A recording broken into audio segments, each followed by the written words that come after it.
Hello everyone. Confirmation दीजिए, audio video clear है आप सभी को?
बताइए भैया, लास्ट टॉपिक कहाँ तक पढ़ा था?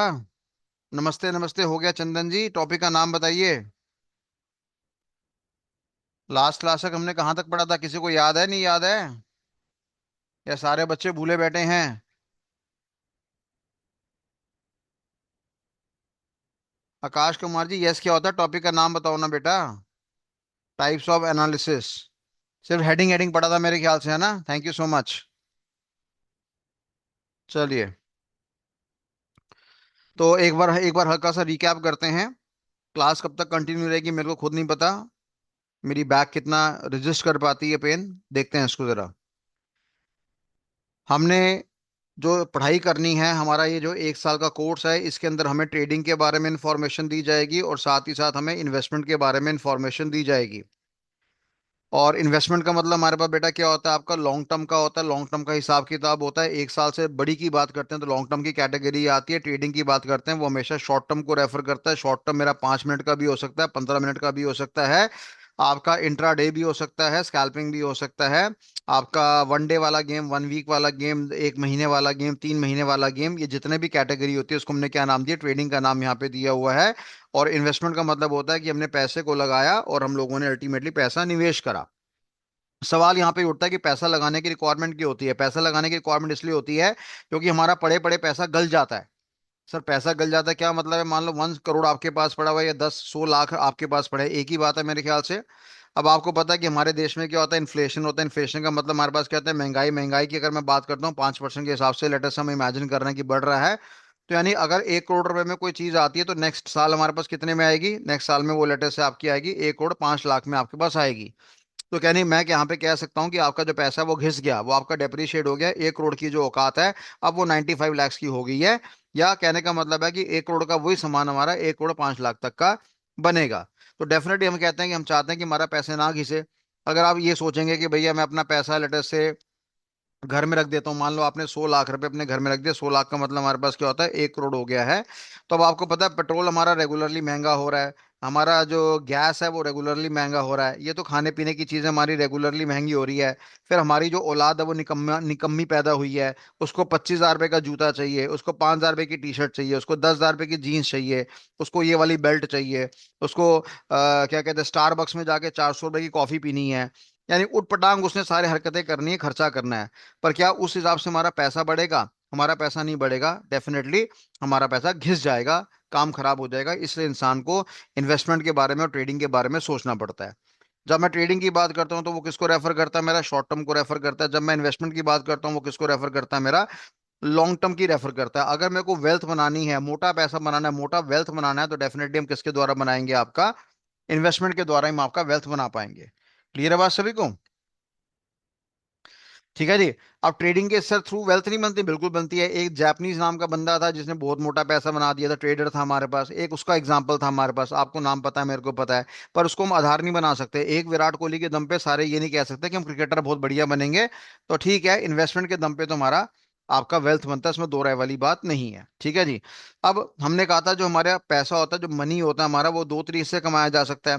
एक होता है हमारे पास एक्टिव तरीका और एक होता है हमारा पैसिव तरीका। एक्टिव तरीका का मतलब क्या होता है, जहां पे हमें क्या करना पड़ेगा, खुद को अपने आप को 100% इन्वॉल्व करना पड़ेगा। पैसा पैसिव पैसिव तरीका से क्या मतलब होता है, पैसिव तरीका का मतलब है कि भैया हम एक सिस्टम बना देंगे और वो सिस्टम हमें बैक साइड में क्या करेगा, पैसा कमा के देगा। एग्जाम्पल के तौर पे मैंने एक प्रॉपर्टी परचेज कर ली, प्रॉपर्टी को मैंने रेंट पे चढ़ा दिया, रेंट मेरे पास क्या हो गया, आपका पैसिव इनकम हो गया। मैंने कोई लेटर से मेरे को गाना गाने का शौक है, मैंने गाना गा लिया, और गाने गाने की फ्यूचर में मेरे को क्या मिलेगी, रॉयल्टी मिलेगी, तो वो मेरे पास क्या हो गया, आपका पैसिव तरीका हो गया। या मैंने किसी कंपनी के शेयर परचेज कर लिए, रिलायंस कंपनी के मैंने शेयर परचेज कर लिए, रिलायंस कंपनी ने वादा करा था, धीरू भाई मानी ने वादा करा था कि हर साल आपको डिविडेंड मिलेगा, और जब भी डिविडेंड मिलेगा आपको इंक्रीजिंग साइड डिविडेंड मिलेगा, मतलब कि पैसा बढ़ा के मैं आपको डिविडेंड दूंगा। समझ में आ रही बात, नहीं आ रही है? तो अगर आप रिलायंस की रिपोर्ट देखेंगे तो आपको ध्यान दिया जाएगा कि एक बार उसने 10 रुपए का डिविडेंड दिया, फिर उसने अगली बार क्या करा, उसने 5.5 रुपए का डिविडेंड दे दिया, फिर अगली बार उसने 6 रुपए का डिविडेंड दे दिया। अब आप कह रहे हैं सर आपने कहा था इंक्रीजिंग साइड होगा, यहाँ पे पहले 10 रुपए का डिविडेंड दिया, फिर 5.5 रुपए का डिविडेंड दिया, फिर 6 रुपए का डिविडेंड दिया। पर साथ में रिलायंस ने क्या कर दिया था, एक शेयर के साथ एक शेयर बोनस में फ्री दे दिया था। मान लो अगर आपके पास 100 शेयर पड़े हैं तो रिलायंस कहता है कि 100 शेयर मेरे से फ्री में ले लो। अब यानी कहने का मतलब है कि अगर एक शेयर पे मेरे को 6 रुपए का डिविडेंड मिल रहा है तो दो में कितने का मिल जाएगा, 12 रुपए का। अगर एक में 5.5 रुपए का मेरे को डिविडेंड दिया जा रहा था, दो में कितने का मिलेगा, मैं कहा 11 रुपए का। तो क्या ये इंक्रीजिंग साइड हो गया? बिल्कुल इंक्रीजिंग साइड हो गया। पहले साल 10 रुपए मिला, फिर 11 रुपए मिला, फिर लेटेस्ट से हमारे पास 12 रुपए मिला। तो धीरू भाई अंबानी ने कहा था कि अगर आप मेरी कंपनी में निवेश करेंगे तो मैं आपको वादा देता हूं कि आपको डिविडेंड दिया जाएगा, और जो भी डिविडेंड मिलेगा वो इंक्रीजिंग साइड आपको डिविडेंड दिया जाएगा। ठीक है जी। अब डिविडेंड के लिए जो आपको मिलता है, जब आप किसी कंपनी का शेयर परचेज करते हैं, आपको बदले में डिविडेंड मिलता है, क्या आपने दिमाग लगाया, नहीं लगाया? क्या आपने उस कंपनी के लिए कुछ काम करा, नहीं काम करा, बैठे बैठे आपको पैसा मिल गया। तो यानी ये कमाई भी हमारे पास किस कैटेगरी में आ गई, आपकी पैसिव कमाई कैटेगरी में आपकी आ गई। ठीक है भैया।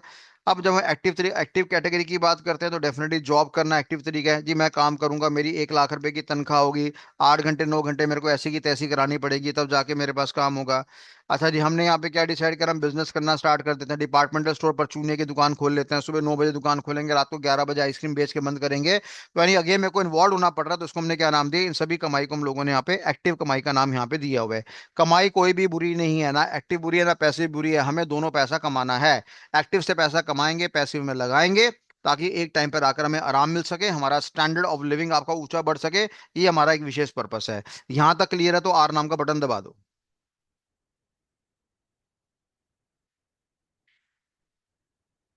फटाफट जवाब चाहिए बच्चों आपसे मेरे को।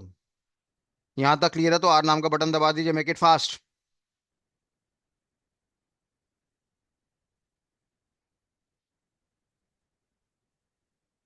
बहुत बढ़िया, बहुत ही बढ़िया, थैंक यू सो मच। केवल 5 लोगों ने जवाब नहीं दिया, बाकी सब बच्चों ने जवाब दे दिया, बहुत बहुत धन्यवाद। तो कहने का मतलब यहाँ पे कि आपको एक्टिव कमाई के बारे में भी जानकारी हो गया, पैसिव कमाई के बारे में भी जानकारी हो गया।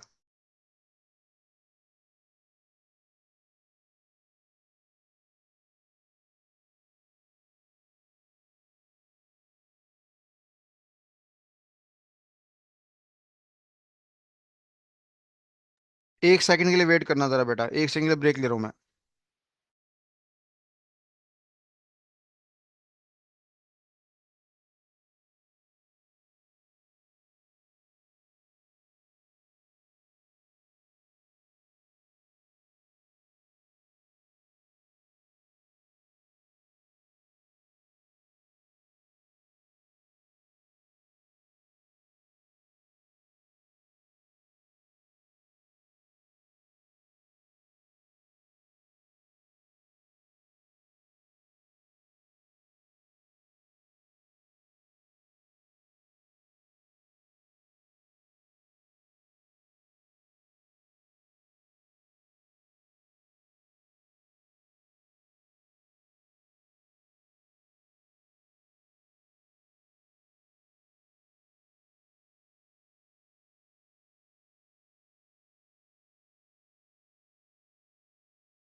ओके एवरीवन, ठीक है, तो आपको एक्टिव और इसके बारे में जानकारी हो गया। अब जब हम पैसा कमाने की बात करते हैं तो पैसा कमाने के लिए हमारे पास बड़े सारे टूल्स होते हैं।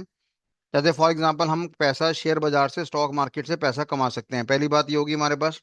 दूसरा, अगर हम चाहें तो हम पैसा कॉमोडिटी के द्वारा कमा सकते हैं। कॉमोडिटी का मतलब क्या होता है कि सोने में पैसा लगाना, चांदी में पैसा लगाना, है ना। और अल्मुनियम में पैसा लगाना, कॉपर में पैसा लगाना, नेचुरल गैस हो गया, क्रूड ऑयल हो गया। अमेरिका वाला अटैक मारेगा ईरान के ऊपर तो जाहिर सी बात है अल्टीमेटली क्रूड ऑयल का भाव बढ़ जाएगा हमारे पास। वो है ना ये सारा कॉन्सेप्ट, तो डेफिनेटली वहां पे पैसा कमा सकते हैं। स्ट्रेट ऑफ हार्मोज का नाम आपने सुना होगा। आज की डेट में स्ट्रेट ऑफ हार्मोज हमारा तीन कैटेगरी में कन्वर्ट हो चुका है। एक में ये यहाँ पर बैठा हुआ है ईरान का कब्जा है, एक में यहाँ पे लेटेस्ट अमेरिका का कब्जा है, और बीच में ईरान वाले ने यहाँ पे बड़ी समझदारी दिखाई है। उसने क्या कर रखा है, बीच में यहाँ पे काफी सारी माइंस लगा रखी है, और वो कह रहा है कि मैं माइंस लगाकर भूल गया हूँ। अब ईरान वाला कहता है भैया जो भी जहाज निकलेगा मेरे यहाँ से निकलेगा। यूएसए वाला कहता है भाई तुम मेरे यहाँ से निकाल लो। ईरान वाला कहता है कि भाई अगर तूने अमेरिका के रास्ते से निकाला मैं वहीं पे मिसाइल ठोक दूंगा तेरे ऊपर। और डेफिनेटली ऐसा हुआ कि यहाँ पे जहाज आया और चार पांच जहाज इसने ईरान ने फोड़ दिए। अब अमेरिका वाले ने एक बार वार्निंग भी दे दिया, वो तब भी नहीं माना। अब उसके बाद अमेरिका वाले ने क्या करा, लास्ट एक हफ्ते में 300 जगह पे अटैक मार दिए ईरान के ऊपर। और मैं कहा 80-90 जगह पे ईरान ने भी अमेरिका पे अटैक मार दिया, कुवैत पे, कतार पे, ओमान पे, काफी जगह पे अटैक मार दिया। यानी जो स्टेट ऑफ हार्मोज आज से पहले ईरान पे जिसका कब्जा था, अब अमेरिका वाला जबरदस्ती वहां पर आके बैठ गया है। तो कुल मिलाकर देखने वाली बात है, अगर ये कलेश चलता रहा, वॉर चलता रहा, तो डेफिनेटली फिर हमारा से क्या हो जाएगा, हमारा कच्चा तेल क्रूड ऑयल महंगा हो जाएगा। तो उसका आप भी फायदा उठा सकते हैं, इन्फ्लेशन का फायदा उठा सकते हैं, जब आप इस तरह की न्यूज़ के बारे में इंफॉर्मेशन, जानकारी मेंटेन करेंगे तो। समझ में आ रही बात? तो यानी कहने का मतलब है कि यार ये हमारा लाल वाला एरिया हो गया ईरान वाला, और हरा वाला एरिया हो गया मेरा अमेरिका वाला। अमेरिका कमजोर तो है नहीं है। अब ईरान कहता है भैया अगर हमारा स्टेट ऑफ हार्मोज हमारे हाथ से निकल गया तो सारा धंधा निकल गया, क्योंकि ईरान की सारी कमाई इसी के द्वारा ही है। अब ईरान कहता है कि भाई देश तो हमारा बर्बाद हो चुका है, लोग हमारे मर चुके हैं, पर हम स्टेट ऑफ हार्मोज को छोड़ नहीं सकते। अब इस पे क्या फैसला होता है भगवान जाने। तो यानी कॉमोडिटी के अंदर भी आप पैसा कमा सकते हैं, जिसके अंदर आपका सोना भी आएगा, चांदी भी आएगा, कॉपर भी आएगा, अल्मुनियम भी आएगा, नेचुरल गैस भी आपकी आ जाएगी, और साथ में आपका क्रूड ऑयल भी आ जाएगा। ये सारी बातें आपकी कॉमोडिटी कैटेगरी के अंदर आ गई। इसके साथ साथ अगर आप चाहें तो फ्यूचर में, आजकल आपने क्रिप्टो का नाम सुना होगा, क्रिप्टो करेंसी का नाम सुना होगा, बिटकॉइन का नाम सुना होगा, सोलाना का नाम सुना होगा, इथेरियम का नाम सुना होगा, है ना। आपने ट्रॉन का नाम सुना होगा, डॉज कॉइन का नाम आपने सुना होगा, बीएनबी का नाम सुना होगा। तो आप क्रिप्टो करेंसी के अंदर भी पैसा कमा सकते हैं। आप सस्ते में बिटकॉइन को उठाने का प्रयास कर सकते हैं। फॉर एग्जांपल आपने 60,000 में उठा लिया, और जब उसका भाव 65,000 रुपये का हो गया तो आपने 65,000 रुपये उसको बेच दिया। तो डेफिनेटली ये आपका, ये डॉलर की हम बात कर रहे हैं, 60,000 डॉलर पे उठा लिए, 65,000 डॉलर पे आपने बेच दिया। तो इसके थ्रू भी आप यहाँ पे काम कर सकते हैं, राइट। साथ ही साथ अगर आप चाहें तो, अगर आपको पैसा कमाना है तो आप प्रॉपर्टी के द्वारा पैसा कमा लो। प्रॉपर्टी के अंदर क्या होता है, आपकी लैंड की जमीन बढ़ जाती है। हमारे यहाँ पे बगल में खरखोदा नाम की एक जगह है जहाँ पर आके प्रॉपर्टी का बड़ा अप्रिसिएशन है। वहाँ पे मारुति का वो सर्विस स्टेशन आ चुका है।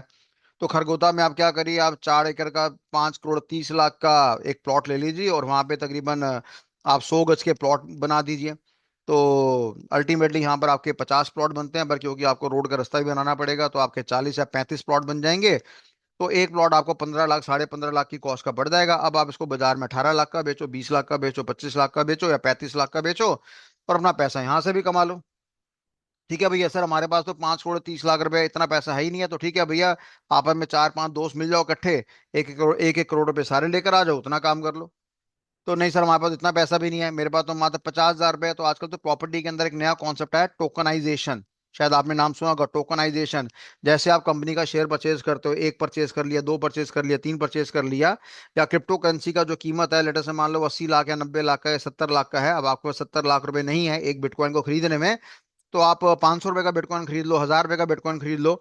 तो उसको हमने बदले में क्या नाम दिया, टोकनाइजेशन का नाम यहाँ पे दिया हुआ है। तो उसके द्वारा भी आप पैसा कमा सकते हैं। ठीक है बेटा। तो कुल मिलाकर देखने वाली बात है कि प्रॉपर्टी में अगर आप पैसा लगाओगे तो प्रॉपर्टी के द्वारा भी पैसा कमा सकते हो। कमाने का तरीका क्या है कि आप रेंट के द्वारा पैसा कमा सकते हो, और दूसरा क्या है कि प्रॉपर्टी के अंदर हमारे पास क्या आ सकती है, आपकी एप्रिसिएशन आ सकती है। कि मान लो 5 करोड़ का आपका सौदा है, कुछ समय बाद, 6 महीने बाद वो 6 करोड़ का बन गया, और आपने पैसे कमा लिए। ठीक है जी। तो ये हमारे पास मल्टीपल तरह के साधन है। इसके अलावा अलावा हमारे पास आपका ईएफटी सिस्टम भी आता है। ठीक है जी, म्यूचुअल फंड वाला सिस्टम भी हमारे पास आता है, और एनएफटी वाला सिस्टम भी हमारे पास आता है। ठीक है जी। ईएफटी मतलब ईटीएफ, एक्सचेंज ट्रेडेड फंड की हम बात करते हैं। ये कॉन्सेप्ट्स क्या होते हैं, अभी फिलहाल इसके बारे में ज्ञान आपको नहीं मिलेगा, आने वाले समय में आपको ज्ञान देंगे, तब जाके आपको जानकारी मिलेगी, और आप इस पे अच्छी एजुकेशन प्राप्त कर सकते हैं। तो ये सारी जानकारी हमारे पास होगी। तो फिर हमने गेम स्टार्ट करी थी कि हम पहली गेम अपनी स्टार्ट करेंगे किससे, शेयर बाजार से या स्टॉक मार्केट से हम गेम स्टार्ट करेंगे। और हमने बताया था कि ठीक है जी, हमारे पास कंपनी है, मान लो रिलायंस इंडस्ट्री लिमिटेड कंपनी है। किसने बनाई थी? धीरू भाई अंबानी ने बनाई थी, है ना। उनके दो बेटे थे, एक का नाम था मुकेश अंबानी, एक का नाम था अनिल अंबानी। अनिल वाला छोटा था, मुकेश वाला बड़ा था, बड़ा वाला समझदार होता है, समझदार निकला। और उसने अपने हिस्से में उसको कितना मिला था? 12,400 करोड़ रुपया पिताजी के देहांत में मिला। और आज की डेट में अगर हम बात करेंगे तो तकरीबन 11 लाख करोड़ रुपया उसके पास संपत्ति है। और अनिल अंबानी की बात करेंगे, बैड लक है उसका, स्ट्रैटेजिक मैनेजमेंट का फेलियर हो गया, फाइनेंशियल मैनेजमेंट का फेलियर हो गया, उसकी ऑडिट रिपोर्ट की फेलियर हो गया, और ये बंदे का दिवालिया घोषित हो गया। इनफैक्ट उसको जेल में बंद करने की बातें भी हो रही थी, चाइनीज बैंक का पैसा भी खा गया। फिलहाल उसकी स्ट्रैटेजी बढ़िया तरीके से काम नहीं करी।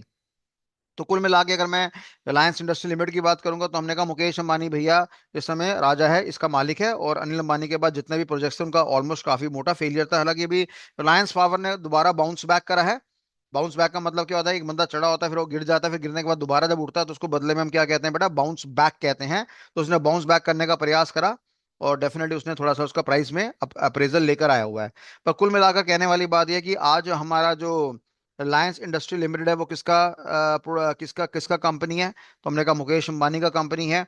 और ये रिलायंस इंडस्ट्रीज की बात करेंगे, ये ऑयल के अंदर डील करता है, ये हमारे पास केमिकल के अंदर डील करता है, पेट्रो के अंदर डील करता है, साथ में रिटेल के अंदर भी डील करता है, और साथ ही साथ हमारा टेली कम्युनिकेशन के अंदर भी डील करता है। टेली कम्युनिकेशन की बात करेंगे तो मैं किसकी बात करूंगा? जियो की बात करूंगा।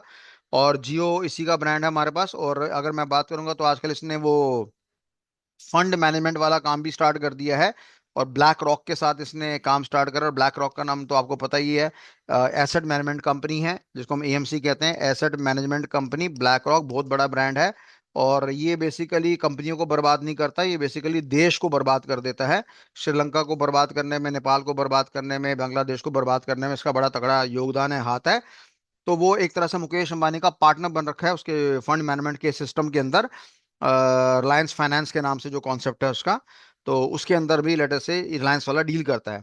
अब मुकेश अंबानी की बात करेंगे। मुकेश अंबानी जब भी किसी नए प्रोजेक्ट में पैसा निवेश करने के बारे में बात करेगा तो डेफिनेटली वो पैसा किससे मांगेगा? जनता से पैसा मांगना चाहता है।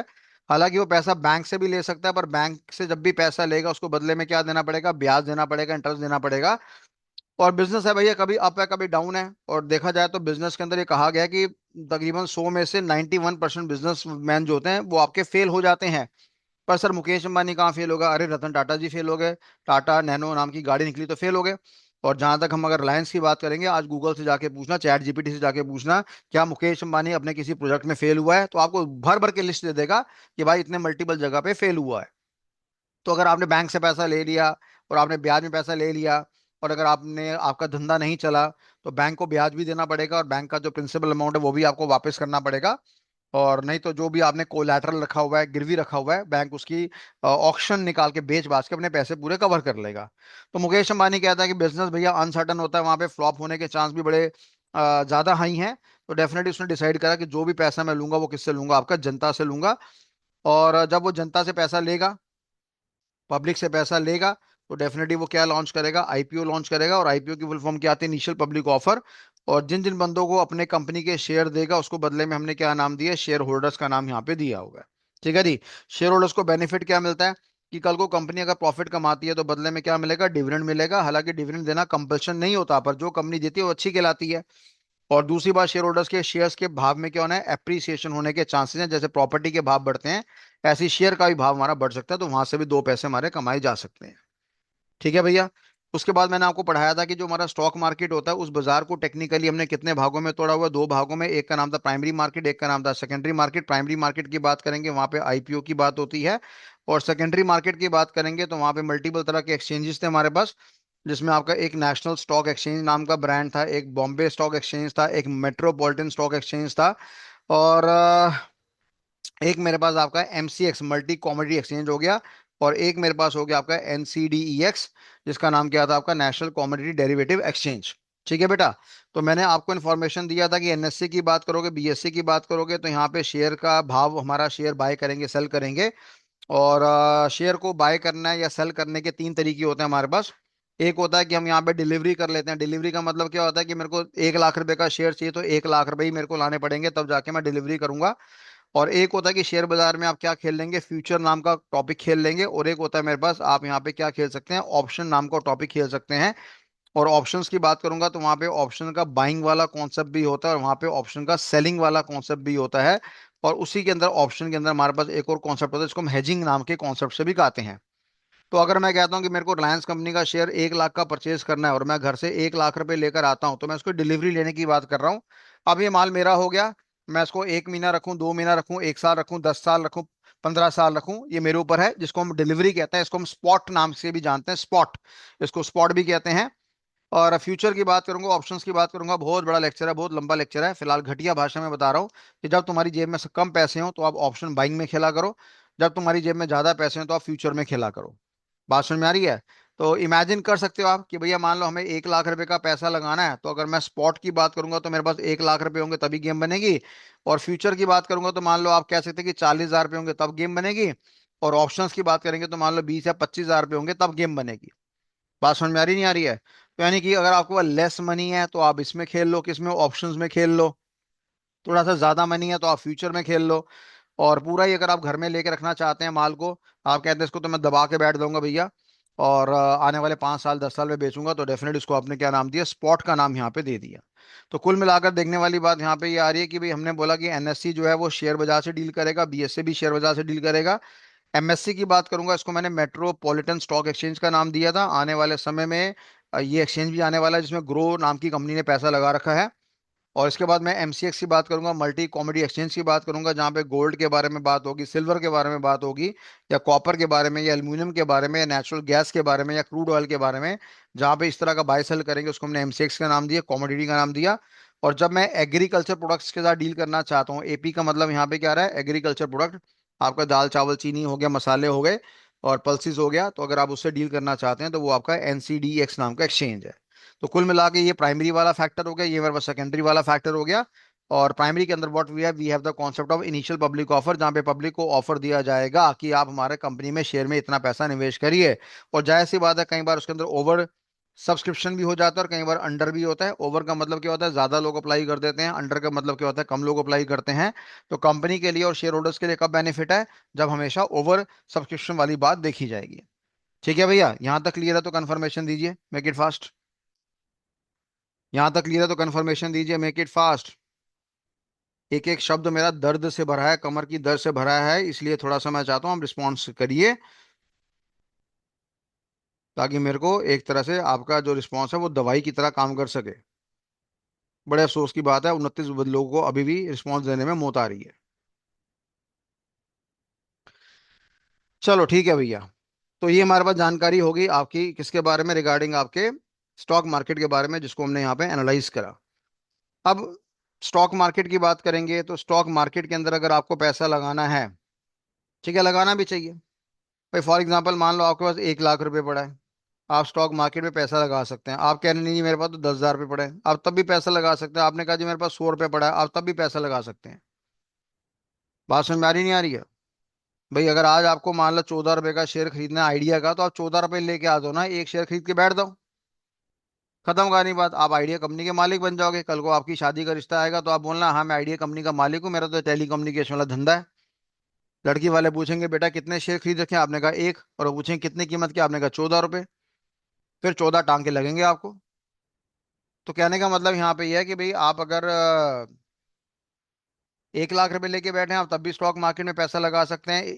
अगर आप 10 हजार की बात करेंगे तब भी पैसा लगा लेंगे, जब अगर आपको 100 रुपये पड़ा तब भी आप पैसा लगा लेंगे। अगर आप फिर भी इतने कंगले हैं तो कोई दिक्कत वाली बात नहीं। फिर आपके पास क्या होनी चाहिए, बुद्धि होनी चाहिए, नॉलेज होनी चाहिए, या नॉलेज से भी ज्यादा हम क्या बोलेंगे, आपके पास विजडम होना चाहिए। ठीक है बेटा? यानी आप कंगले, आपका पैसा नहीं है तो दुनिया आपका पैसा लगाने आ जाएगी। हिंदुस्तान में लोगों के पास बहुत ज्यादा पैसा है, अकल नहीं है। भाई मैं पैसा कमा के लेकर आ गया छोले भटूरे बेच के, अब छोले भटूरे में क्या अकल थी, कोई ज्यादा अकल थोड़ी थी। तो मैंने पैसा ला के तुम्हें दे दिया क्योंकि तुम्हारे पास ज्ञान था, दिमाग था, नॉलेज था, डेटा था, इंफॉर्मेशन था, विजडम था। और मैं कहा ठीक है भैया मेरे को पैसा कमा के दो, और जो भी पैसा कमा के दोगे उसमें 70% प्रॉफिट आपका होगा, 30% मेरा होगा। तो मार्केट में काफी सारी बड़ी बड़ी कंपनीज ऐसी होती हैं जो आपको साफ बोलते हैं कि अगर आप गरीब हैं पर आप दिमाग से धनी हैं, अगर आपके पास नॉलेज है, ज्ञान है, दिमाग है, तो डेफिनेटली आपका स्वागत है, हम आपको पैसा देंगे, हम आपको फंडिंग देंगे। आपको 10 लाख, 15 लाख, 20 लाख, 50 लाख, 80 लाख, 1 करोड़ रुपए दिया दिया, अगर 1 करोड़ रुपए लगा के आपने 1 टका का प्रॉफिट कमाया, 1 लाख का प्रॉफिट कमाया, तो वो साफ कहते हैं 70,000 रुपये शेयर आपका होगा, 30,000 रुपये शेयर हमारा होगा। तो ये काम भी पॉसिबल है। तो अगर आपके दिमाग में ये भ्रम है कि स्टॉक मार्केट के अंदर मेरे पास बहुत मोटा पैसा होगा तब मैं खेल पाऊंगा, तो ऐसा बिल्कुल नहीं है। फिर आपका नॉलेज लेवल बहुत स्ट्रांग होना चाहिए। ठीक है भैया। अच्छा, तो अब ये स्टॉक मार्केट की जब हम बात करते हैं, तो स्टॉक मार्केट के अंदर हमें शेयर परचेज करने पड़ते हैं किसी कंपनी के, है ना। किसी कंपनी का शेयर आपको परचेज करना है। अभी मैंने क्या बोला, कंपनी के शेयर आप दो तरीके से परचेज कर सकते हैं, या तो ट्रेडिंग कैटेगरी में या आप इन्वेस्टमेंट कैटेगरी में। और इन्वेस्टमेंट हमारी क्या होती है, हमेशा आपका लॉन्ग टर्म होती है। लॉन्ग टर्म की बात करेंगे तो कम से कम 1 साल तक का हम सब्र करना चाहेंगे। या कई बार हम कहते हैं कि हम माल लेके डाल लेते हैं, हम बेचेंगे नहीं, तो वहां पे क्या भावना आती है, ओनरशिप की भावना आती है। फॉर एग्जाम्पल मैंने कहा मेरे को फिजिक्स वाला बड़ी कंपनी बड़ी पसंद है, और क्योंकि वो मेरे शब्दों से मैच करती है, इसलिए मैं फिजिक्स वाला का मालिक बनना चाहता हूँ। तो मेरा यहाँ पे कोशिश रहेगा कि जो भी मैं, मान लो मैं कहीं जॉब करता हूँ, 1 लाख रुपए की तनख्वाह है, तो मैं 20,000 रुपये हर महीने निकालता हूँ, फिजिक्स वाले के शेयर परचेज कर लेता हूँ। तो उससे मैं क्या बन गया, मालिक बन गया बेसिकली। अब मेरा बेचने का मन ही नहीं है, क्योंकि मैं फिजिक्स वाला का धीरे धीरे इक्विटी शेयर परचेज करना चाहता हूँ, और फ्यूचर में उसका भाव बढ़ेगा अगर वो अच्छा काम करेगा, और साथ ही साथ मेरे को डिविडेंड का हिस्सा भी मिल जाएगा। और जब मैं ट्रेडिंग की बात करता हूँ, तो ट्रेडिंग के अंदर हमारे पास क्या होता है, बड़ा ट्रेडिंग के अंदर बड़े सारे कॉन्सेप्ट होते हैं, जिसमें एक कॉन्सेप्ट आता है मेरे पास स्कैल्पिंग नाम का। स्कैल्पिंग से क्या मतलब होता है कि मैंने डिसाइड कर लिया कि सौदा परचेज करूंगा, 5 मिनट के अंदर ही मैं क्या कर दूंगा, बाय कर दूंगा, सेल कर दूंगा। 5 मिनट के अंदर हम बाय कर देंगे, सेल कर देंगे भैया, हम वहां पे वेट नहीं करेंगे। 5 मिनट, 10 मिनट, 15 मिनट मैक्सिमम लगा लो, 5 से लेकर आपकी 15 मिनट के अंदर गेम होगी। आप इसमें बाय सेल कर देंगे। हालांकि इसको खेलने के लिए भी हमारे पास क्या होती है, तरह तरह की स्ट्रैटेजीज होती हैं, और इसके अंदर एक कॉन्सेप्ट होता है, इसको हम कहते हैं FRM, फाइनेंशियल रिस्क मैनेजमेंट। वो इसमें बड़ा तगड़ा रोल प्ले करता है। एक होता है स्पेक्यूलेशन तरीके से खेलना, सट्टे बाजारी की तरह खेलना, और एक होता है कि नहीं, हम किसका इस्तेमाल करेंगे, एक स्पेशल तरह के टॉपिक का इस्तेमाल करेंगे, जिसका नाम है FRM, जिसको हम कहते हैं फाइनेंशियल रिस्क मैनेजमेंट। आवाज मारो घर बैठे बैठे, फाइनेंशियल रिस्क मैनेजमेंट हम उसका इस्तेमाल करेंगे। ठीक है बच्चों। तो स्कैल्पिंग के अंदर गेम हमारी क्या होती है, बड़ी छोटे समय के लिए होती है। और स्कैल्पिंग से पहले भी ना एक मेरे पास कॉन्सेप्ट होता है आपका, जॉबर वाला कॉन्सेप्ट, जॉबर। जहां पर हम क्या करते हैं, जॉबिंग करते हैं। ठीक है भैया। मान लो ये मेरा कंप्यूटर सिस्टम पड़ा हुआ है, और मैं यहाँ पे बैठ के काम कर रहा हूँ। और मैं किस कैटेगरी का आदमी हूँ, मैं जॉबर कैटेगरी का आदमी हूँ। जॉबर कैटेगरी के पास अकल होना चलेगा, पर उसकी जो टाइपिंग स्पीड है, TS का मतलब यहाँ पे क्या, टाइपिंग स्पीड। जो भी उसकी टाइपिंग स्पीड है, वो अल्टीमेटली अपने में बड़ी जबरदस्त फास्ट होनी चाहिए। ये लोग क्या करते हैं, इन लोगों ने कसम खा रखी होती है कि 50 पैसे सौदा बढ़ेगा। ये 50 पैसे, मैंने बहुत बड़ी बात बोल दी। अगर 5 पैसे सौदा बढ़ेगा तो बेच देंगे, 5 पैसे सौदा गिरेगा तो बेच देंगे। बात समझ में आ रही है। इन लोगों ने कसम खा रखी होती है कि 5 पैसे का अगर फायदा होगा, तो अल्टीमेटली हम सौदा सेल कर देंगे, या 5 पैसे का अगर घाटा होगा तब भी हम सेल कर देंगे। और ये क्या करते हैं, एक दिन में तकरीबन तकरीबन 150 बार ट्रांजेक्शन परफॉर्म कर देते हैं। और अगर मैं बोलूंगा, मान लो एक टाइम पे कितना शेयर परचेज करेंगे, तो 1 लाख शेयर परचेज करेंगे। फॉर एग्जांपल मान लो 14 रुपए का आइडिया का शेयर है, और 14 रुपए में 1 लाख शेयर परचेज कर लिया, तो यहाँ पे कितना हो गया, 14 लाख का माल एक बार उठा लिया। अब डेफिनेटली जैसे 14 रुपए 5 पैसे हुआ, साथ में बेच दिया। ठीक है, तो जो भी हमारे पास 5,000 रुपए का बेनिफिट आना था, 5,000 रुपए का बेनिफिट हमारे पास आ गया। और एक दिन में तकरीबन मिनिमम कम से कम नहीं तो 150 ट्रांजेक्शन कर देते हैं। और जैसे ही इनके 3:15 बजते हैं, शेयर बाजार के 3:15 बजते हैं, 3:30 बजते हैं, एंड में एक रिपोर्ट बनकर आ जाती है कि भाई आज आपने 25,000 का घाटा खाया, या आज आपने 1 लाख रुपए पैसे कमाए। तो ये जो हमारे पास जॉबर कैटेगरी का इंसान होता है, ये दिमाग कम इस्तेमाल करता है, इसमें भेजा नाम की चीज नहीं होती, इसमें टाइपिंग स्पीड की बड़ी चीज होती है। Typing speed, typing speed, typing speed. और यकीन मानना कि ये जो हमारा शेयर बाजार चलता है, वो जॉबर की वजह से ही चलता है। जॉबर की वजह से ही चलता है। पीछे बैठे होते हैं लोगों, इन लोगों को स्टेटमेंट आती है, इंस्ट्रक्शन आती है, आज बैंक ऑफ बड़ौदा उठा देना है, या आज बैंक ऑफ बड़ौदा गिरा देना है। ठीक है भैया। तो यहां तक क्लियर है, तो जरा कंफर्मेशन दीजिए। कंफर्मेशन दीजिए, R नाम का बटन दबा दीजिए। यहां तक क्लियर है, यहां तक मेरी स्पीच क्लियर है, तो कंफर्मेशन दीजिए, मेक इट फास्ट।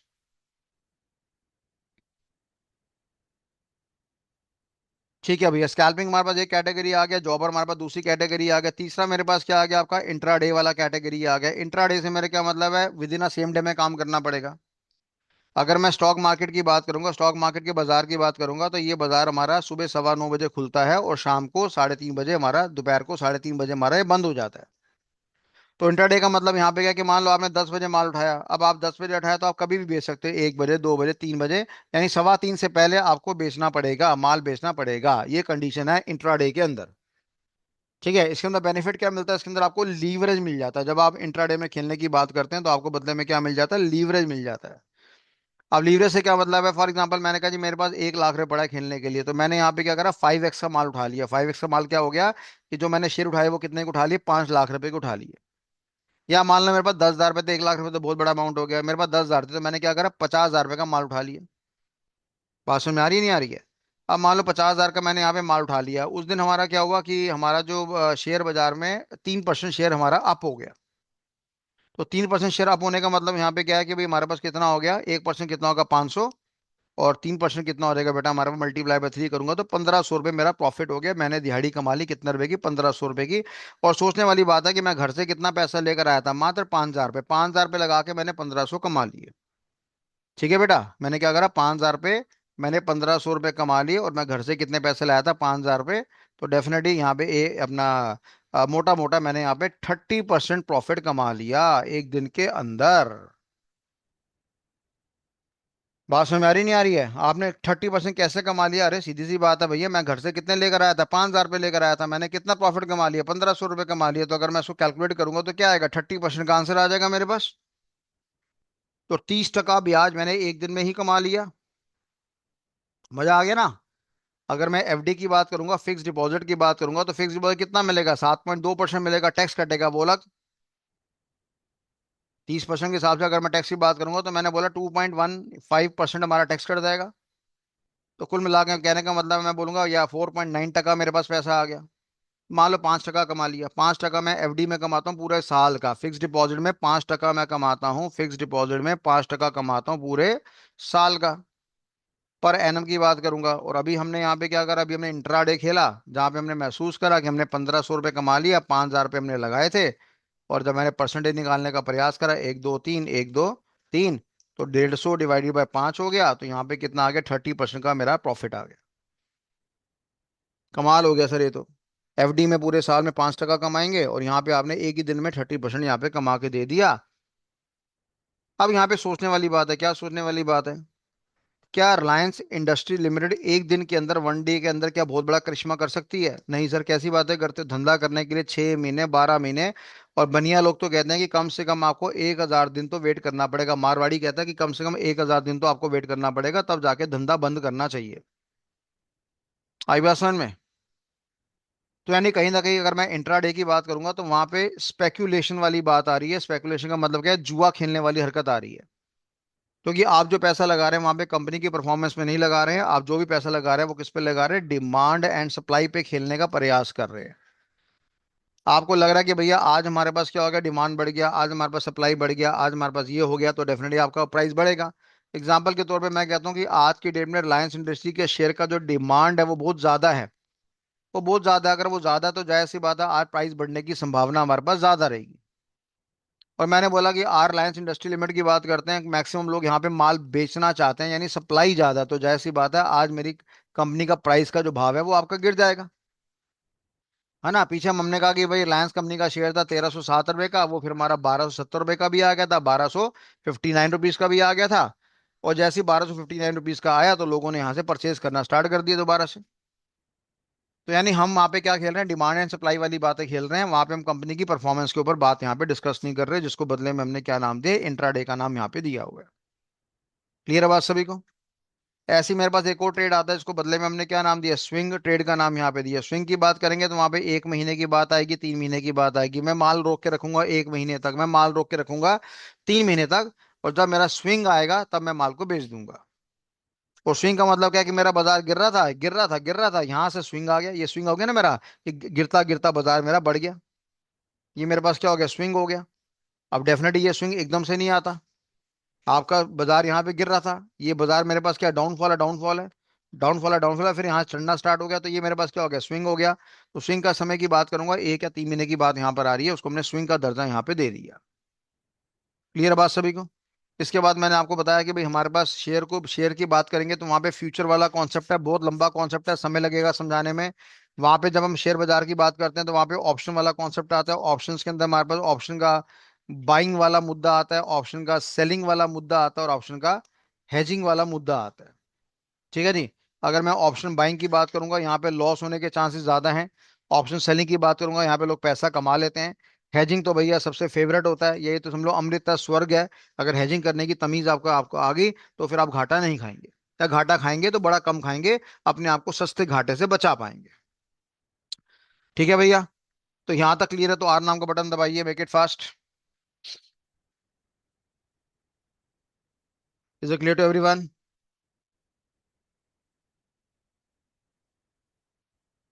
राइट भैया, थैंक यू सो मच। तो ये सारी जानकारी मैंने आपको प्रोवाइड करी थोड़ी थोड़ी, बाकी मत जैसे ही आगे बढ़ेंगे आपको जानकारी अच्छा मिलेगा। उसके बाद हमने यहाँ पे ये बोला कि भैया हम पैसा लगाएंगे किसके ऊपर, कंपनी के ऊपर। जैसे मान लो टीसीएस नाम की कंपनी है, वहां पर हम डिसाइड करेंगे कि हमें शेयर को क्या करना है, बाय करना है या हमें सेल करना है। यही डिसाइड करेंगे हम लोग, है ना बेटा? तो अब जिस कंपनी में आप पैसा लगाते हैं, कंपनी में पैसा लगाने से पहले हमें क्या करना पड़ता है, डीप स्टडी करना पड़ता है। और डीप स्टडी को टेक्निकल अंग्रेजी में हम क्या कहते हैं? डीप स्टडी को टेक्निकल अंग्रेजी में कहते हैं एनालिसिस। डीप स्टडी को टेक्निकली हमने यहाँ पे क्या नाम दिया, एनालिसिस का नाम यहाँ पे दिया हुआ है। तो अब हमारे पास सवाल उठता है कि आखिरकार बताइए कि कंपनी को कितनी गहराई से हमें पढ़ना पड़ता है, या कंपनी के अंदर पैसा लगाने से पहले कहाँ कहाँ पे हमें दिमाग लगाना पड़ता है। उसको हमने एनालिसिस का नाम यहाँ पे दिया हुआ है। ठीक है भैया? तो मैंने कहा जी, एक हमारे पास होता है आपका फंडामेंटल एनालिसिस। कंपनी का हमें क्या करना पड़ेगा बेटा, फंडामेंटल एनालिसिस करना पड़ेगा। फंडामेंटल से क्या मतलब है, कंपनी की बैलेंस शीट को स्टडी करो, प्रॉफिट एंड लॉस को स्टडी करो, कैश फ्लो को स्टडी करो, और एक आपका नोट्स टू अकाउंट्स होता है, उसको स्टडी करो। और change in statement of equity, इसको स्टडी करो। फंडामेंटल की बात करेंगे तो वहां पर रेशो को स्टडी करना पड़ेगा। तरह तरह की वहां पर रेशो होती है। ठीक है भैया? हम किसी कंपनी के अंदर पैसा निवेश करना चाहते हैं तो पहले मैं उसकी बैलेंस शीट को चेक करूंगा, प्रॉफिट एंड लॉस को चेक करूंगा, कैश फ्लो को चेक करूंगा, नोट्स टू अकाउंट्स को चेक करूंगा, आपका change in statement of equity को चेक करूंगा, और साथ में रेशियो का भी एनालिसिस करूंगा, रेशियो का भी एक डीप स्टडी परफॉर्म यहाँ पे करूंगा। ठीक है, बड़ा एग्जांपल देता हूँ। जैसे हमारे पास एक कॉन्सेप्ट आता है किस नाम का, करंट रेशियो नाम का, कि भैया कंपनी का करंट रेशियो निकालिए। उसका मतलब होता है करंट एसेट को डिवाइड कर दो करंट लाइबिलिटी से। अभी तो आपका दिमाग बड़ा खराब हो रहा होगा कि आपको ये नहीं पता करंट एसेट क्या होता है, करंट लाइबिलिटी क्या होता है, पर 2 मिनट रफ एग्जांपल लेके चलते हैं। मान लो करंट एसेट मेरे पास कितना पड़ा हुआ है, 10 लाख रुपए का, और करंट लाइबिलिटी मेरे पास कितनी पड़ी हुई है, मैंने कहा जी 20 लाख रुपए की। करंट एसेट कितने का है, 10 लाख रुपए का। करंट लाइबिलिटी कितने की, 20 लाख की। तो मैं बोलूँगा करंट एसेट कितना, आपने कहा 10 लाख, मैं करंट लाइबिलिटी कितना, आपने कहा 20 लाख। तो मैंने क्या बोला, इसका रेशो कितना आ गया, हमने कहा रेशो आ गया 1:2। लाइबिलिटी का मतलब क्या होता है, देनदारी। एसेट का मतलब क्या होता है, एक ऐसा साधन जो हमें पैसा कमा के देता है। एसेट अच्छा होता है। बात समझ में आ रही है? आपकी कल को शादी होगी, आपके 2 बेटे हो गए, 2 बेटे आपके अच्छे निकल गए, आपको पैसा कमा के दे रहे हैं, आपकी सेवा कर रहे हैं, तो आप क्या बोलोगे, हे भगवान बहुत बहुत शुक्रिया, तूने मेरे को अपना मेरा एसेट बड़ा अच्छा दिया है। और वही बच्चे आपके बेवड़े निकले, दारूबाज निकले, नशेड़ी निकले, घर से आपको बाहर निकाल रहे हैं, आपकी हेल्प नहीं कर रहे हैं, तो आप क्या बनेंगे, आप, हे प्रभु मेरे करंट एसेट खराब निकले। ठीक है भैया? तो यहाँ पे रेशो कितनी आ रही है, 1:2 रेशो आ रही है। लाइबिलिटी का मतलब क्या होगा, कर्जा। 2 मिनट के लिए मान के चलो, कर्जा। यानी आपने बाजार से कर्जा लिया कितना, 20 लाख रुपए का, और आपने माल कितने का खरीदा, 10 लाख रुपए का। तो यानी आप अय्याश किस्म के इंसान है, जरूर आपने 10 लाख को आग लगा दी। आप अय्याश किस्म के इंसान है साले, आपने कंपनी के लिए पैसा लिया था उसके करंट एसेट को परचेज करने के लिए, पर पता चला कि आपने कितने का माल खरीदा, 10 लाख का, और आपने कितना ले लिया दुनिया से पैसा, 20 लाख रुपए का। तो रेशो कितना आ गया, 1:2 रेशो आ गया। इसको कहते हैं घटिया रेशियो। क्या नाम दिया इसको, जीआर का नाम दिया। जीआर का मतलब क्या है, घटिया रेशियो। तो यानी आप अपनी बहन की शादी किसी लड़के से करने जा रहे हो, और उसके बारे में आपको मार्केट से खबर मिलती है कि इसको 20 लाख रुपए दो, ये हरामखोर 10 लाख रुपए धंधे के अंदर लगाता है, बाकी 10 लाख ये होटल में जाके उड़ा देता है। तो बताओ, अपनी बहन की शादी वहां पर आप करोगे? आप बिल्कुल नहीं करोगे। बात समझ में आ रही नहीं आ रही है? अब यहाँ पे मैंने कहने का मतलब, मैंने कहा मान लो कि करंट एसेट मेरा कितना आ रहा है, 20 लाख रुपए, और करंट लाइबिलिटी मेरी कितनी आ रही है, मैं कहा जी 10 लाख रुपए। तो मैंने कहा भैया करंट रेशो निकालो। तुमने यहाँ पे क्या बोला, 20 लाख को डिवाइड कर दो 10 लाख से, तो रेशो कितनी आ गई आपकी, 2:1 रेशो आ गई हमारे पास। अब ये 2:1 रेशो है, इसको टेक्निकल भाषा में हमने क्या नाम दिया, इसको टेक्निकल भाषा में नाम दिया आइडल रेशियो। आइडल मतलब बढ़िया वाली रेशियो। यानी ये क्या बता रहा है, हम कह रहे हैं कि भैया इस आदमी ने कर्जा लिया कितने का, 10 लाख का, और माल कितने का बना लिया अपने घर में, 20 लाख का। हम कह रहे हैं क्या भैया बढ़िया आदमी है। इसके साथ तो लक्ष्मी माता साथ में है, दिमाग का धनी है, दिमाग का तेज है, फाइनेंशियल मैनेजमेंट करना आता है, स्ट्रेटेजिक मैनेजमेंट करना आता है, कॉस्ट मैनेजमेंट करना आता है, अकाउंट मैनेजमेंट करना आता है। ये तो बड़ा खतरनाक बढ़िया आदमी है। बात समझ में आ रही नहीं आ रही है?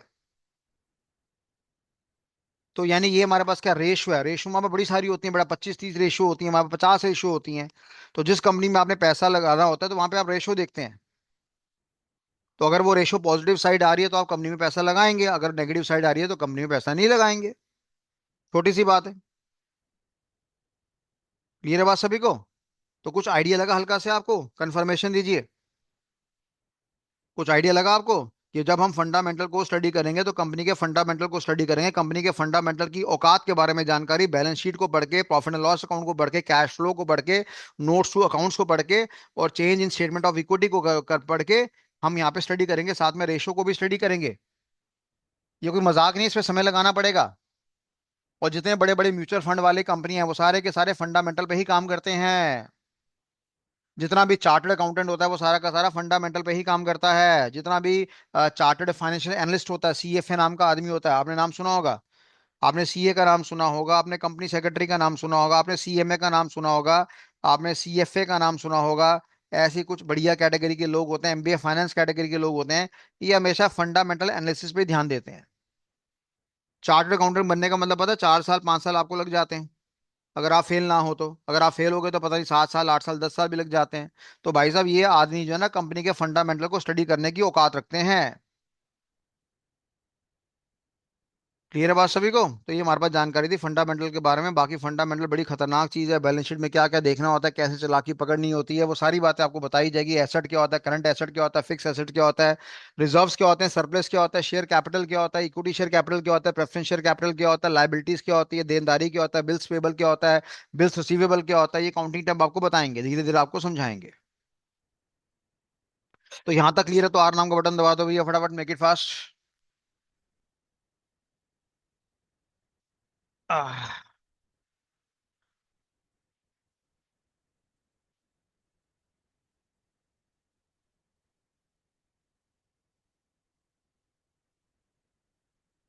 चलिए ठीक है भैया। तो ये जानकारी होगी फंडामेंटल के बारे में। ऐसी हमारे पास एक नेक्स्ट स्टडी आती है कि हमें किसके बारे में पढ़ाई करनी पड़ती है, टेक्निकल एनालिसिस के बारे में जानकारी पढ़ना पड़ता है। We have to study about the technical analysis. ठीक है भैया, टेक्निकल के अंदर हम क्या पढ़ते हैं? जब हम टेक्निकल के अंदर पढ़ते हैं तो हमें चार्ट्स के बारे में पढ़ना पड़ेगा, हमें पैटर्न के बारे में पढ़ना पड़ेगा। ठीक है जी, हमें ट्रेंड्स के बारे में पढ़ना पड़ेगा। ट्रेंड्स क्या चल रहे हैं, चार्ट हो गया, पैटर्न हो गया, ट्रेंड हो गया। हमें सपोर्ट पढ़ना पड़ेगा, सपोर्ट, हमें एक टॉपिक पढ़ना पड़ेगा जिसका नाम होता है रेजिस्टेंस। चार्ट हो गया, पैटर्न हो गया, ट्रेंड हो गया, सपोर्ट हो गया, रेजिस्टेंस हो गया। हमें वॉल्यूम के बारे में स्टडी करना पड़ेगा, वॉल्यूम के बारे में स्टडी करना पड़ेगा। हमें आपका ट्रेडिंग साइकोलॉजी के बारे में पढ़ना पड़ेगा, हमें फाइनेंशियल रिस्क मैनेजमेंट के बारे में पढ़ना पड़ेगा। तो ये कुछ टॉपिक है जिसके बारे में हमें स्टडी करना पड़ता है। चार्ट हो गया, पैटर्न हो गया, ट्रेंड हो गया, सपोर्ट हो गया, रेजिस्टेंस हो गया, वॉल्यूम हो गया, ट्रेडिंग साइकोलॉजी हो गया। एफआरएम का मतलब है फाइनेंशियल रिस्क मैनेजमेंट। साइकोलॉजी का मतलब पी से स्टार्ट होता है, स्पेलिंग पी से स्टार्ट होती है, टीपी का नाम लिखा हुआ हम लोगों ने। ठीक है भैया। और जब मैं यहाँ पे चार्ट की बात करता हूँ, चार्ट के अंदर हमें क्या दिखती है, कैंडल दिखती है। कैंडल कितने रंग की होती है? मैंने कहा दो तरह के रंग की होती है, एक मेरी हरी वाली होती है मेरे पास, और मैंने बोला एक मेरे पास क्या होती है, आपकी लाल वाली होती है। इसको बदले में हमने यहाँ पे क्या नाम दिया, कैंडल का नाम दिया। ठीक है जी, कैंडल को मिला देते हैं तो कैंडल को मिला के हमारे पास क्या बन जाता है, पैटर्न बन जाता है। यानी अगर मैं कैंडल्स को इकट्ठा कर लूंगा, ठीक है, अगर मैं यहाँ पे क्या बोल रहा हूँ, अगर मैं कलेक्शन ऑफ कैंडल्स कर लूंगा, कलेक्शन ऑफ कैंडल्स अगर मैं इकट्ठी कर लूंगा, काफी सारी कैंडल्स को इकट्ठा कर लूंगा, तो मेरा बदले में बेटा क्या बन जाएगा, पैटर्न बन जाएगा। ठीक है जी, पैटर्न कुछ आपने सुने होंगे जीवन में जी, हमारा एक पैटर्न ये बन गया, इसको हमने क्या नाम दिया, हेड एंड शोल्डर का नाम दिया। ये बंदे का हेड है, ये बंदे के शोल्डर है, कंधे हैं। और यहाँ पे मेरे पास क्या होंगी भैया, आपकी कैंडल्स होंगी, ये कैंडल, ये कैंडल, ये कैंडल, ये कैंडल। ऐसे मैंने कह दिया ये कैंडल, ये कैंडल। फिर मैंने कह दिया भैया ये कैंडल, ये वाला कैंडल, ये वाला कैंडल। फिर मैंने कह दिया ये वाला कैंडल, लाल हरा का कॉम्बिनेशन आ गया। और जब मैंने काफी सारी कैंडल्स को इकट्ठा करा तो ये मेरे पास क्या बन गया, ये मेरा पैटर्न बन गया, पैटर्न बन गया। ऐसे एक पैटर्न मेरे पास ऐसे होता है, ये कप हो गया, ये हैंडल हो गया। ठीक है जी। कई बार कोई पैटर्न बनता है मेरे पास ऐसे फ्लैग वाला, कि जहाँ बाजार मेरा नीचे गिर रहा होता है। कई बार मेरे पास पैटर्न बनता है कि मान लो ये हमारे पास कैंडल बन गई और यहाँ से मेरा, यहाँ पर आपके ये पैटर्न आपका ऐसा बन गया कि जहाँ पे अपवर्ड की तरफ जा रहा है हमारे पास। तो ये सारी बातें हमें क्या करनी पड़ती है, सीखनी पड़ती है, चार्ट में देखनी पड़ती है। चार्ट हम कहाँ देखेंगे, एक बड़ी प्यारी वेबसाइट है, जा रहे हो? एक मिनट होल्ड करना भैया।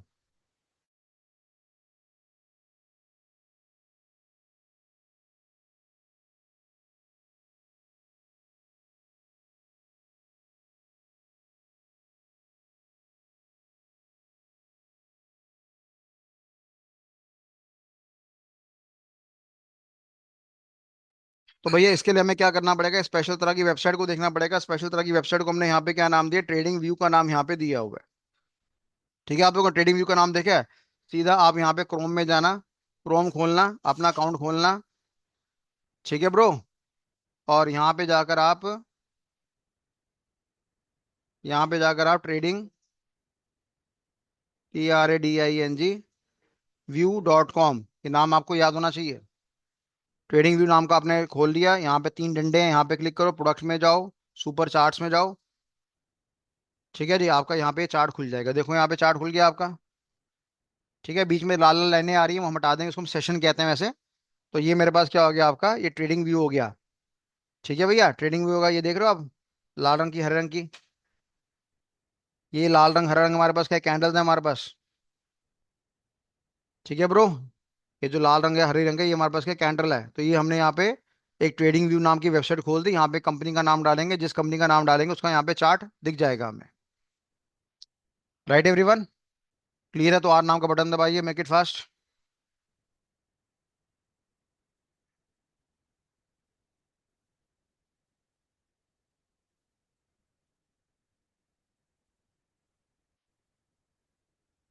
ठीक है, तो ट्रेडिंग व्यू नाम का वेबसाइट, आपका नाम, कुछ वेबसाइट का नाम आपको याद होने चाहिए, कंठस्थ याद होने चाहिए, कि हमें अपने जीवन में शेयर बाजार को सीखते समय ट्रेडिंग व्यू को फॉलो करना पड़ेगा। हमें एक स्क्रीनर नाम की वेबसाइट पे ध्यान देना पड़ेगा, screener.in। ये हेल्प हमें करती है किसके लिए, फंडामेंटल एनालिसिस के लिए। ये हेल्प करती है हमें टेक्निकल एनालिसिस के लिए। ठीक है बच्चे। ऐसी मेरे पास एक और वेबसाइट है जिसका नाम है मनी कंट्रोल। ठीक है जी, ऐसी मेरे पास एक और वेबसाइट है टिकर टेप के नाम से। बड़े सारे नाम है, बता दूंगा आपको आने वाले समय में। ठीक है जी, ऐसी मेरे पास एक वेबसाइट का नाम है सेंसीबुल के नाम से, सेंसीबुल। ओके। तो ये काफी कुछ वेबसाइट्स के नाम मैं आपको कंठस्थ याद करवा दूंगा, जो कि आपको हेल्प करेंगे डिसीजन मेकिंग की सपोर्ट करने के अंदर। तो अगर मैं कहता हूँ मेरे को चार्ट्स के बारे में पढ़ना है, पैटर्न के बारे में पढ़ना है, ट्रेंड्स के बारे में पढ़ना है, इंडिकेटर के बारे में पढ़ना है, ऑसिलेटर के बारे में पढ़ना है, प्राइस एक्शन के बारे में पढ़ना है, प्राइस एक्शन के बारे में पढ़ना है। ठीक है, सपोर्ट हो गया, रेजिस्टेंस हो गया, वॉल्यूम हो गया, ट्रेडिंग साइकोलॉजी हो गया, या फाइनेंशियल रिस्क मैनेजमेंट हो गया। हालांकि एफआरएम की अगर बात करूंगा तो एफआरएम अपने में एक अलग से टॉपिक है। इसी के ऊपर अगर मैं चाहूँ तो आपको 425 घंटे का लेक्चर दे सकता हूँ, यानी इसको पढ़ाने पढ़ाने में मेरे को केवल एक साल लग जाएगा। केवल अगर मैं आपको एफआरएम के पढ़ाने के मूड में आ जाऊं तो केवल एफआरएम एफआरएम एक साल खा जाएगा। 425 घंटे का मतलब समझ रहे हो आप? अगर 365 घंटे हमारे पास होते हैं तो रोज की 1 घंटे की क्लास कम से कम चाहिए, उससे ज्यादा चाहिए, 1.5 घंटे की क्लास चाहिए हमें। तब जाके हमें जानकारी मिलेगा इसके बारे में। तो कुल मिलाकर मैंने आपको आज थोड़ा सा जानकारी दिया फंडामेंटल एनालिसिस के बारे में, टेक्निकल के बारे में। तो मैंने कहा चार्ट हो गया, पैटर्न हो गया, ट्रेंड हो गया। बाकी इंडिकेटर्स क्या होते हैं, ऑसिलेटर क्या होता है, प्राइस एक्शन क्या होता है, सपोर्ट क्या होता है, रेजिस्टेंस क्या होता है, वॉल्यूम क्या होता है, ट्रेडिंग साइकोलॉजी क्या होता है, फाइनेंशियल रिस्क मैनेजमेंट क्या होता है, ये सब चीजें हमें सीखनी है। इसीलिए हमें एक साल का समय लगेगा। ठीक है बेटा। ये जो हमारा टेक्निकल एनालिसिस होता है, ये हमेशा करंट के बारे में इंफॉर्मेशन देता है, करंट के बारे में जानकारी देता है कि बाजार कैसे चल रहा है। बाजार में डिमांड का लेवल ज्यादा है कि सप्लाई का लेवल ज्यादा है, या डिमांड का लेवल कम है या सप्लाई का लेवल ज्यादा है। बात समझ में आ रही है? पहले जमाने में, हर्षद मेहता के जमाने में क्या था, इनसाइडर ट्रेडिंग होती थी। एक नाम आपने सुना होगा, इनसाइडर ट्रेडिंग। इनसाइडर ट्रेडिंग का मतलब क्या, अंदर कंपनी की इन्फॉर्मेशन पता लग गई कि भैया 10 तारीख को स्ट्राइक होने वाली है, लोग काम नहीं करेंगे, प्रोडक्शन होगा नहीं, पीछे से कॉन्ट्रैक्ट छूट जाएंगे, बड़ी बड़ी कंपनियां केस कर देंगी, तो स्वाभाविक सी बात है शेयर का भाव टूटेगा। अगर ये जानकारी बंदों को मिल जाती थी तो लोग क्या करते थे, शॉर्ट सेल करते थे। अभी आपको शॉर्ट सेल का मतलब नहीं पता, आने वाले समय में बताऊंगा। लोग शॉर्ट सेल करके पैसा कमा देते थे। ठीक है जी, तो वो इनसाइड ट्रेडिंग थी। तो आज के डेट में हम जानते हैं कि जब हम शेयर बाजार की बात करते हैं, शेयर मार्केट की बात करते हैं, तो यहाँ पे कौन कौन से लोग पैसा लगाते हैं? फॉरेन इन्वेस्टर्स पैसा लगाते हैं, डोमेस्टिक इन्वेस्टर्स पैसा लगाते हैं, ठीक है, और साथ में रिटेलर्स लगाते हैं। रिटेलर मतलब हो गए हम जैसे गरीब लोग पैसा लगाते हैं। तो हमें चूना लगाने के लिए ये हरामखोर बैठे हुए हैं। इन हरामखोर की चूनापंथी से हमें बचना है। इसलिए हमें चार्ट को पढ़ना आना चाहिए। बात समझ में आ रही है? हमें चार्ट को पढ़ना आना चाहिए, तब जाके हमारे पास काम होता है। इसी अगर मैं टेक्निकल एनालिसिस की बात करूंगा तो वहां पे ट्रेंड के बारे में जानकारी पढ़ूंगा। ट्रेंड से मेरा यहाँ पे क्या मतलब है? मेरा बाजार बढ़ रहा है। ट्रेंड का मतलब मेरा क्या है? मेरा बाजार बढ़ नहीं रहा, एक रेंज में चल रहा है। और ट्रेंड का मतलब क्या? मेरा बाजार गिर रहा है। तो इस वाले बाजार को बदले में हमने क्या नाम दिया? अप ट्रेंड का नाम दे दिया इसको। मैंने यहाँ पे क्या नाम दिया? डाउन ट्रेंड का नाम यहाँ पे दे दिया। ठीक है बच्चे? और इस ट्रेंड को मैंने यहाँ पे क्या नाम दे दिया? साइड वेज का नाम दे दिया, जिसको कंसोलिडेशन का नाम भी देते हैं, या इसको हम एक्यूमुलेशन का नाम भी देते हैं। तो ये अप ट्रेंड क्या होता है, डाउन ट्रेंड क्या होता है, साइडवेज क्या होता है, हाइयर हाई क्या होता है, लोअर लो क्या होता है, ये सारी जानकारी मैं आपको दूंगा। अभी तो मैं सिंपल एक हल्का सा ऊपर का फ्रेमवर्क बता रहा हूँ आपको। ठीक है भैया? तो चलिए, अब मेरी कमर का बैंड बज चुका है, जरूरत से ज्यादा मैंने पढ़ा दिया। आप यकीन नहीं करेंगे, डॉक्टर ने मेरे को 20 मिनट से ऊपर रेगुलर बैठने के लिए नहीं बोला हुआ है। तो मैं 20 मिनट के बाद खड़ा हो जाता था, सैर करना स्टार्ट कर देता था। तो मेरे को पता है 1 घंटा बहुत कम है, क्योंकि क्लास हमारी हफ्ते में एक दिन हो रही है। पर अभी मैं मजबूर हूँ। तो अभी हम आज क्लास यहीं तक करेंगे। और बीच में अगर मान लो मैं कोई एक्स्ट्रा क्लास रखने का विचार रखूंगा तो मैं अनाउंस कर दूंगा। अगर मेरी हालत ठीक रही, नहीं तो अगले संडे को भगवान ने चाहा तो जरूर मुलाकात होगी। और किसी कारण से अगर मान लो मेरी तबीयत खराब होती है, तो फिर मैं कोई दूसरा टीचर आपको अलॉट करके दे दूंगा। ठीक है जी? तो यहाँ तक क्लियर है? तो आर नाम का बटन दबाइए, मेक इट फास्ट। पता नहीं बेटा कब तक रिकवरी होती है, समझ में नहीं आ रही। लंबा काम खिंच गया इस बारी तो। चलिए, यार नाम का बटन दबाइए, मेक इट फास्ट। अच्छा, मैंने यार आपको बोला था यार, उसमें कॉइन स्विच में आप अकाउंट खुलवा लेना। बहुत बेशरम लोग हो यार, बहुत कम बच्चों ने अकाउंट खुलवाए। नहीं खुलवाने का मन है तो बता दो यार, बात ही नहीं करेंगे। फिर तुम्हें पढ़ा लेंगे बिना ट्रेडिंग कराए। अभी तो एक ये भी नहीं बोला मैंने कि यार कोई पैसे लगा लो। मेरे ख्याल से 4 बच्चे हैं जिन लोगों ने 100 रुपये जमा कराया था। शाबाश बेटा, जिन्होंने 100 रुपये जमा कराया, बहुत बढ़िया बात है। बाकी तो फ्री वाले बेशरम बैठे हुए हैं। अच्छा, उसमें से काफी सारे अकाउंट है साइन अप करके बैठ गए, जिन्होंने केवाईसी नहीं करवा रखी। थोड़ा तमीज में रहो, केवाईसी करना पड़ता है ना, आगे फ्यूचर में। सीखना नहीं सीखना? कल को तुम बोल रहे हो कि जी हमें कोई बंदा 50 लाख रुपए दे दे, वो देखेगा नहीं तुमने ट्रेड क्या करा है, कितना परसेंट प्रॉफिट कमाया है। तुम 1,000 रुपये लगा लो, 1,000 रुपये में प्रॉफिट दिखा दो, अगला बंदा पैसा दे देगा तुम्हें। तुम्हारे पास पोर्टफोलियो में दिखाने के लिए कुछ नहीं होगा, तुम्हारे पास प्रैक्टिस करने के लिए कुछ नहीं होगा। इतनी चिंडी चोरी है तो छोड़ो ना यार। ये बाजार तुम्हारे लिए नहीं है। तुम्हें कॉइन स्विच में अकाउंट खुलवाने में मौत आ रही है, तुम आगे फ्यूचर में कहां तक जाओगे? और नहीं खुलवाना, मत खुलवाओ, भाड़ में जाओ। आगे से हम सपोर्ट भी आपको उसी तरह का करेंगे। जिसका अकाउंट खुला होगा उसको वीआईपी ट्रीटमेंट देंगे, जिसका अकाउंट नहीं खुला होगा उसको कोई ट्रीटमेंट नहीं देंगे। ये गेम प्रैक्टिस करने से आएगा। कल को क्रिकेट प्लेयर बनना है तो नेट प्रैक्टिस भी चाहिए, और मैच में भी खेलना पड़ता है भैया।